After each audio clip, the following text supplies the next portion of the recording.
Welcome, ladies and gentlemen, to FOBtv, the future of business. I'm your host, Kevin Benedict. I'm a lecturer and futurist here at TCS, and I'm so excited that you've joined us for the show today. Now, our guest, which I'm really excited to introduce, is Michael Diettrick. Michael, thanks for joining us. Hi, Kevin. Thanks for having me. I appreciate it. Now, Michael is a colleague of mine here at the Future of Business at TCS, and he's our automotive expert. And where do you live, Michael? I come from the Motor City, where they build vehicles. He's right there in Detroit. He walks the aisles of these factories. So let's just jump right into this. And I want to ask you some of these questions here. When it comes to how consumers are experiencing their cars today, why does it seem like cars have not developed at the speed we once anticipated? Well, there's a couple of reasons, but the most important reason, I'll just stick to that, is that cars are planned 5 and 6 years out. It's not like they design a car in a year and then they make the tooling changes and they start building that car. So you're always 5 or 6 years behind. Now, what they've gotten better at is figuring out how to meet the criteria of future technology later in the development process. So they'll engineer everything that can't be changed later with software, right? And then they'll put head units in, and those head units become private. But those are all standardized as well, right? So they're engineered ahead of time. But more and more of these cars are being software enabled. We're starting to see a shift in the automotive manufacturers to move from, a hardware and including the head units, right? Which is what you see in your screens and all the dials and switches. We call those head units. Those are actually becoming software enabled far more than ever before. So that advancement alone, I think, was that over the last few years. I think it doesn't seem like that's to the consumer, but in the automotive industry, they've made some leaps and bounds in that space. Oh yeah, Michael, I have a new Toyota Tundra, and they have put so much of the functionality into the screen now. It's a huge screen, but you can just there's so much of the controls are right there inside the screen now, and there's a lot less buttons to push. Well, I'm sure the people who are 70 years old buying those are going, where's my buttons and dials? But the rest of us are going, I love it. It's just like my iPad. So let's look at automotive industry from a different perspective here. How have you seen it change over the past 10 years? So over the last 10 years, we've seen electrification, right? So electrification, everybody seems to think that is, just the last couple of years or the last 4 or 5 years. Reality is electrification has been going on for a lot longer than that. Tesla has led that space for a long, long time, but you've seen large electrification going on across all the other OEMs now, right? And they've embraced it, and they've even built new form factors. And you've seen other people enter the race, like Rivian, right? Mm-hmm. And I'll tell you, it's not that the automotive manufacturers aren't excited about electrification. It's not like they're being forced to do it. The reality is they have to sell cars. They have to be profitable. And the answer is right now, everybody's like, well, why didn't people buy electric cars? Well, it doesn't have anything to do with the manufacturers, right? It really doesn't. I mean, Tesla had to invent its own technology and plant its own devices in order to charge their own cars across the internet. And if you think about that, that's the real laggard right now is infrastructure. So it isn't the automotives. So the automotive companies, the electrification hasn't gone away. I think that they've gone back to internal combustion engines, right? And an interesting thing is they've gone, and everybody's like, well, why did they do away with hybrid?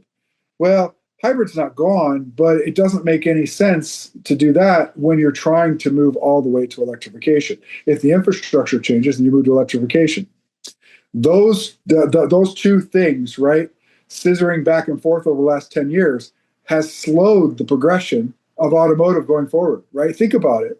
You have to plan everything 5-6 years ahead of time, and you have tool changes every year or every 2 years, large maintenance windows required in the summer and at Christmas time, right, in between Christmas and New Year's, as most, at least the big three do that, right? I think most automotive do.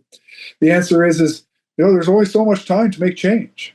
right? And to do those things. And so when you're scissoring back and forth, you're like, well, I'm going to turn this factory into an electrification factory, and I'm going to focus all my money over there. Then we're not focusing a lot of money in the internal combustion engine space. So finding the most equitable way to do that while still being profitable is kind of what they've been challenged with the last 10 years. But I think they've made significant progress. As a consumer, we put the first screens into, when I worked at General Motors years ago, we put the first screens in 1997. Wow. There were screens in vehicles in 97, and they were about this big, right? And they were in the back headrests, right? Or whatever. Yeah. And then we put them in minivans, right? As that was test case, right? And then we put them in the minivans first. And imagine, we've come a long way in 25 years. So the last 10 have been kind of incremental because trying to figure out where they're going to go. Well, what's going to pick up and what's going to go. That's the reality. So let's flip this forward now. What's going to change in the next 10 years, Michael? So I think you're going to see factories, so new startups. I think I don't want to discount the OEMs. They may very well decide to start building out new types of factories. And when I talk about new types of factories, I'm talking about 3D printing, right? Robot automation in these factories that are building and churning out cars completely different than they have in the past, right? You see that with Tesla. The Gigafactory is completely different than the way they manufacture a lot of things. As a matter of fact, the Gigafactories don't just produce cars. They produce other things too, right? So you'll start to see that. So the automotive companies are going to start shifting in that direction. And you're going to see startups over the next 10 years who start to build these unique factories that are churning out new types of vehicles, 3D printing chassis, and things like that. But if the OEMs are smart, they'll jump on that today. They'll start thinking about that now, because 10 years from now, if those startups are out there, then the answer is that they will start to consume more and more of the market. It's a guess, right? Obviously, we can't predict the future, but you'll start to see people going, yeah, because they'll be able to produce them cheaper and more customizable to the individual owner. And they'll be able to spit out fleets a lot faster. And if fleet and car sharing becomes the future, if that's what people do, then that will also be why that's going to be very valuable. They'll be able to churn out fleets faster, right? So you mentioned robots there. Let's talk about that. Robots have been in the automotive plants for 40 some years, maybe? Yeah. I mean, a long time. So what's different today? If you walk into one of those plants, how are robots being used today? So it depends on the plant, obviously, right? But AI, artificial intelligence, before we get to robot, just say that artificial intelligence has been part of manufacturing since the late 90s. Even sooner than that, if you really wanted to call other things artificial intelligence. But there have been what we call rule-based, not neural network-based, but rule-based AI in some of the factories, and that growing. What parts are on the line, what's coming off the line, and then cascading that across the line. Artificial intelligence managing, the jobs. We do everything by jobs per hour, right? So managing that JPH efficiency with an AI. And robots were obviously brought in for that same reason: high accuracy. The parts always come out the same every time. And we started out with TIG welding, and then moved on to adhesives, and then paint, and then part picking, and the list goes on. I won't go through them all, right? But what you'll start to see coming up, right, is that we're starting to look at AI and robots to do what we call anthropomorphic jobs, right? And we don't know if that's the case. If we think about those newer factories of the future, they might design that factory around not needing anything anthropomorphized. But if you look at current factories, there are human beings working in those factories. The concept of anthropomorphization is built on the fact that humans are doing the work, so the robot looks like a human. You've seen BMW has video out now of one of the factories in North Carolina doing this, right? Where they actually have them, they're testing it. I don't think it's production, right? It's testing, and they're placing parts and testing it out. Yeah, so really what you're bringing up here is maybe the most efficient robot doesn't look like a human. Correct. Maybe, right? Well, if you look at warehouses right now, those robots don't look human at all, right? They look more like the robots from Star Wars that scurried around when Chewbacca got yelled at, right? Yeah, they're like they're heavy duty sleds on wheels that just slide around lifting pallets. They don't look like a human. Yeah, when we think of robots, right? I think of somebody that doesn't look human. When we look at somebody that looks, right, we use the term anthropomorphized, right? I think of Android. right? Something that actually can think, move, see, do things, and looks human and acts human, right? And you've seen some of those too.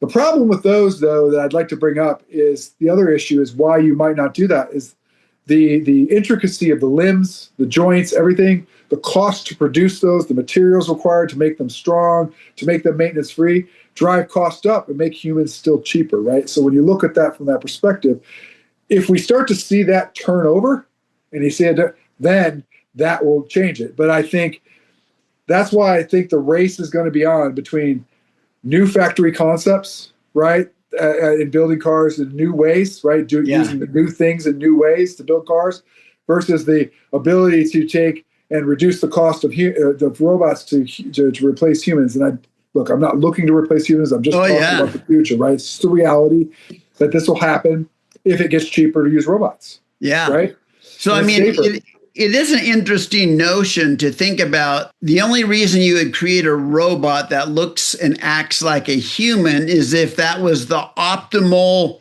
right? The optimal model for factory work. So that would have to assume that like humans evolved for factory work.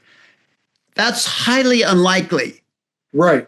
We built factories and machines around humans using them, right? We always do. Yeah. The way the tools have grips, everything's built around every bay inside of an automotive, say wherever you're at. It's built for human safety, humans to be able to reach in, touch parts, do things.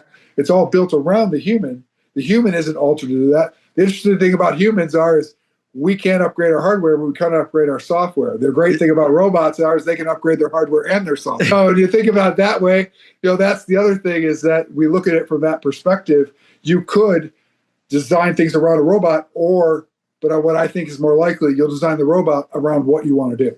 Oh, that's fascinating. So let me ask you this. Cars themselves will increasingly be computers on wheels, or like a software-defined vehicle.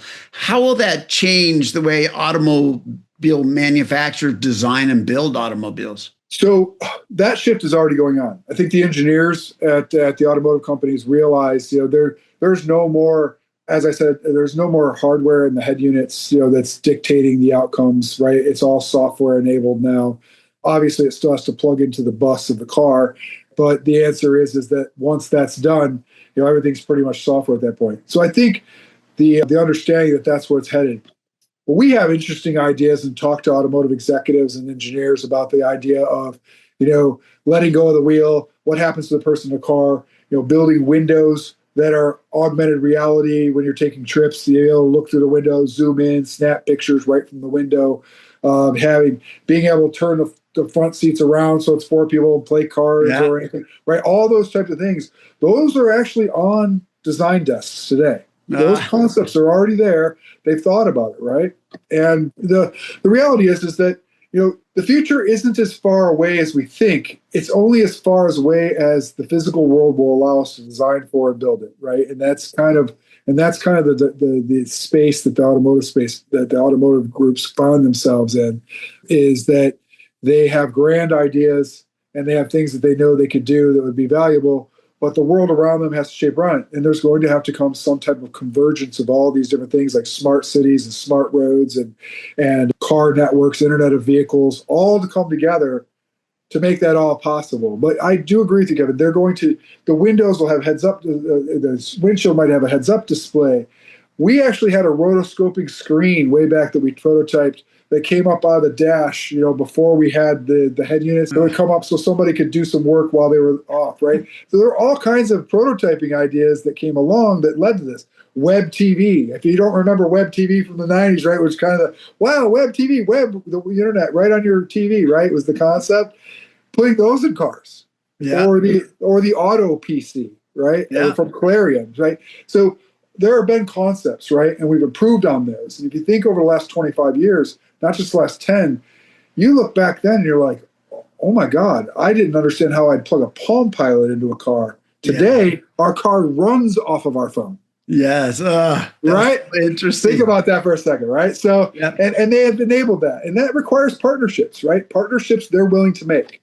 I don't think the OEMs are stuck on the idea that if we don't invent it or create it, that we're not going to provide it. That used to be a thing, but it's not anymore. So let me ask you about this notion of mesh, or a world of Internet of Things that all work together to keep humans safe. So for example, imagine a car that could learn before it even arrived at an intersection. It recognizes that that intersection is prone to accidents from 3 different scenarios. So the car, the braking system, the sensors all become hypersensitive to those known accident-prone areas. Do you think that could happen? So I'll be honest with you. I mean, the cars today are already being trained with that data, right? So that data is actually, so in this, maybe not globally, right? Not across an entire country or anything, but in the regions they operate or where they're going to operate, they train the artificial intelligence that's doing that work using that data.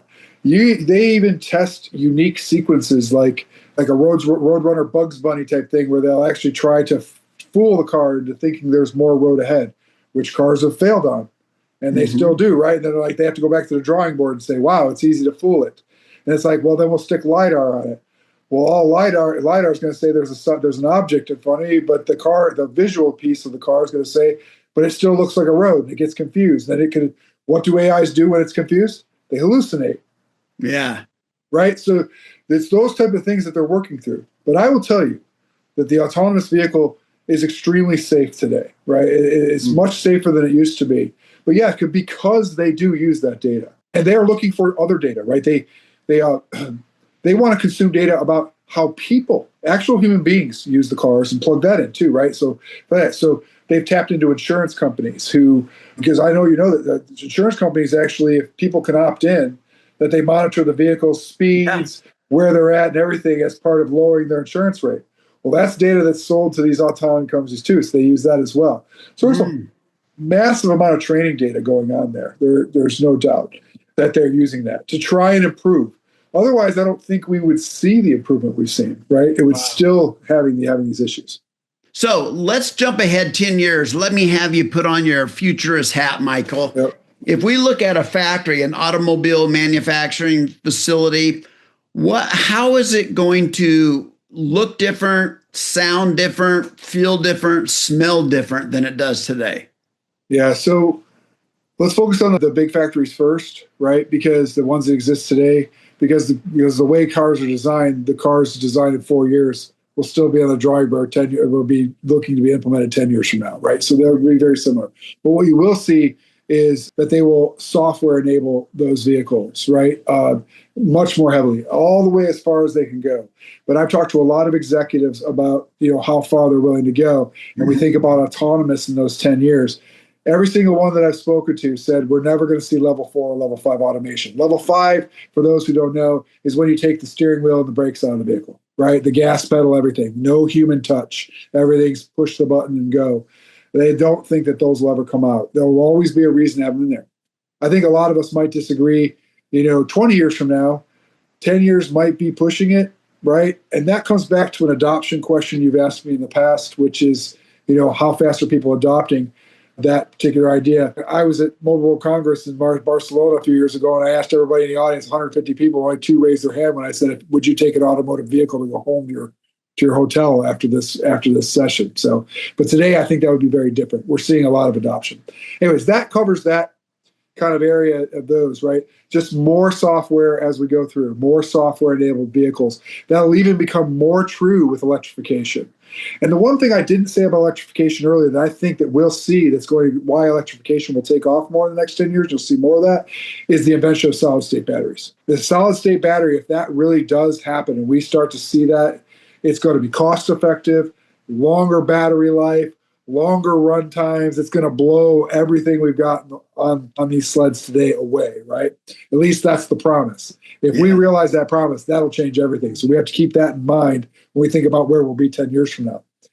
The other area I'd like to focus on is this area we kept bringing up as we talked about other things, which is these new upstart companies. Or hopefully, as I hope, the OEMs will be like, let's spin up some companies that go and explore this area of 3D printing a vehicle, building common sleds, right? Sleds that are very common that we can build on top of. And when you say sled, what do you mean? Well, when I think of a sled as what you put batteries on, right? The electrification piece. Okay. I think a lot of these newer companies are going to be electrification companies. Getting into the internal combustion engine business is not anything anybody's going to do in the next 10 years. So I should have caveated that first, right? So these companies, these companies that are these smaller shops, that's going to be electrification or some other form of propulsion. But we can't discount the fact that there might be some other form of propulsion in 10 years too, because AI is going to, you don't have no idea what AI might bring to us in the next 5 years. Mm-hmm. And that next 5 years might change the next 5 years after that. So 10 years from now, we're reaching when we talk about 10 years, we're reaching an era of uncertainty like never before. Whereas back before artificial intelligence, we could have looked out 10 years and said, yeah, that's probably true. Now it's like, I don't know. There's a lot more uncertainty 10 years from now thanks to AI, which is a good thing, right? It's a good thing because that means there's more possibilities ahead of us, and we should embrace those. I think it'll be more electrification or some other form of propulsion that's invented, but we'll be doing, additive manufacturing, not subtractive manufacturing. That's what they'll be focused on, and that will change the automotive industry or all mobility for that matter, right? If you think about it, right, permanently, right? Because you'll be able to build different form factors in that same factory, right? Because you'll be like, oh, well, I'll print this, and I'll have these different sleds, as you and I have talked about right before, right? Is that you'll have these different sleds, and there's the dream of every sled being able to have a different chassis on it, as you've said in the past. And the answer is it's beautiful, right? It's a dream. It's not as likely as we'd like it to be because of other complexities, where's the chassis plug in? How do you make the head unit fit? All those types of things you have to think about. But I'm sure somebody will engineer something that's pretty close. I like to think of it like there's a convergence. There would be the digital world. All those things are possible. So when you enter the digital world, if you have virtual reality, you can have your car look like anything, even if it's a piece of junk, right? But when you get into the physical world, it's tough.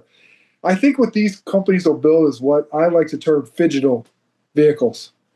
They're part digital, part physical, and I think they'll be engineered just that way. And they'll have all those features we talked about, like augmented reality windows and all these great things. They'll actually, it's this new form factor, this new ability, additive manufacturing, smart materials, self-healing materials, maybe even 4D printing, right? Where it changes over time, right? Those types of things where it can over time, these things will happen, right? There's a lot. So time becomes a dimension in the printing process, right? We'll be able to engineer things that we've never thought of before, thanks to that new model. And I think the automotive industry should start thinking about those as being real things that they need to consider, so that they're not disrupted 10 years from now. I'd end with that, Kevin. That's how I see the next 10 years. I love it. Michael, I want to thank you so much for joining us today, sharing your insights, wisdom, and a whole lot of experience. Thanks, Michael. Yeah, it's my pleasure, Kevin. Thanks for having me.